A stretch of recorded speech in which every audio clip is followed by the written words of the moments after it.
ज़ौजा मफ़क़ूद के बारे में बितरतीब अदालती कार्रवाई की जाए। चुनांचे ज़ौजा मफ़क़ूदा किसी भी हाल में खुद अपने तौर पर फ़स्ख़ और तफ़रीक़ का फ़ैसला कोई भी नहीं कर सकती है,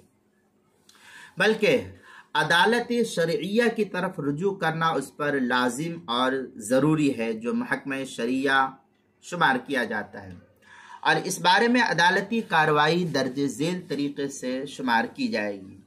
और उसी तरतीब के एतबार से अदालती कार्रवाई जो है पूरी होगी। पहले ये कि औरत काजी की अदालत में दरख्वास्त देते हुए बज़रिए शहादत, निकाह नामा वग़ैरह अपने को मफ़क़ूद शौहर की बीवी होना ये साबित करे कि मैं इस मफ़रूर या मफ़क़ूद गुमशुदा शख्स की बीवी हूँ। दूसरा ये भी साबित करे कि शौहर उसका लापता है, मफ़क़ूद है, गुमशुदा है, गुम हो गया है, किसी ने किडनैप कर लिया है या मार दिया है, या और भी कोई सूरत हाल जो उसके सामने पेश हो उसको करे, साबित करे।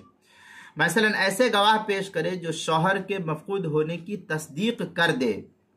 या थाने में गुमशुदा की रिपोर्ट वगैरह पेश करके उसकी नकल कापी जो है काजी के सामने पेश करे। तीसरी सूरत हाल ये कि औरत की दरख्वास्त मिलने के बाद काजी खुद भी हर मुमकिन ज़रिए से मफ़क़ूद की तलाश व जुस्तजू करे। मसलन जहाँ मिलने का इम्कान हो वहाँ आदमी भेजी, या अखबार वगैरह में शाया कराए, या आज सोशल मीडिया के दौर में मीडिया के ज़रिए से इसको तलाश करने की, या पुलिस के ज़रिए से गुमशुदा की तलाश की, या अदालती तहवील के ज़रिए से, या और भी जो सूरत हाल पेश आए, उन तमाम ज़राए को काजी तलाश करने के लिए इस्तेमाल कर सकता है। चौथे ये कि जब मफ़क़ूद के मिलने से बिल्कुल मायूसी हो जाए, गुमशुदा शौहर के मिलने से बिल्कुल मायूसी हो जाए, तो अगर बसहूलत मुमकिन हो तो औरत को 4 साल तक मज़ीद इंतज़ार करने का हुक्म देगा काजी। पांचवी ये कि अगर 4 साल के अंदर भी मफ़क़ूद का कोई पता और सुराग नहीं लगता है, कोई रास्ता नहीं मिलता उसका, तो इस मुद्दत के ख़त्म होने के बाद मफ़क़ूद को मुर्दा मुतसव्वर किया जाएगा और ये कहा जाएगा कि मर चुका है अब, जिसके बाद इद्दत वफ़ात 4 महीना 10 दिन तक, जिस दिन से काजी ने तफरीक किया उस दिन से 4 महीना 10 दिन की इद्दत गुजार कर औरत को दूसरी जगह निकाह करने का इख्तियार काजी दे देगा। और हस्ब तसरीह मालकिया दोबारा काजी की ज़रूरत इस सूरत में नहीं होगी। फिर ये मसले को मुस्तफ़ाद की अल-हिलतुन नाजिज़ा उसके सफ़ा 88 और 89 जो जदीद छपा हुआ नुस्खा अमारत शरिया हिंद का है, उसके अंदर इस सिलसिले में काफ़ी तफसीली बहस जो है अश्शैखुल कबीर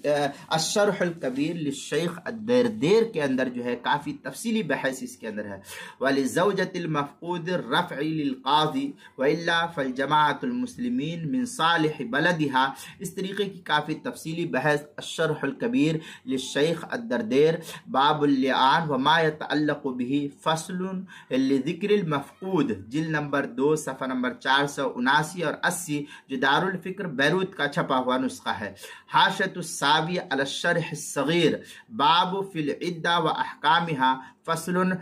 फी बयान इद्दत मिन फ़क़्द ज़ौजिहा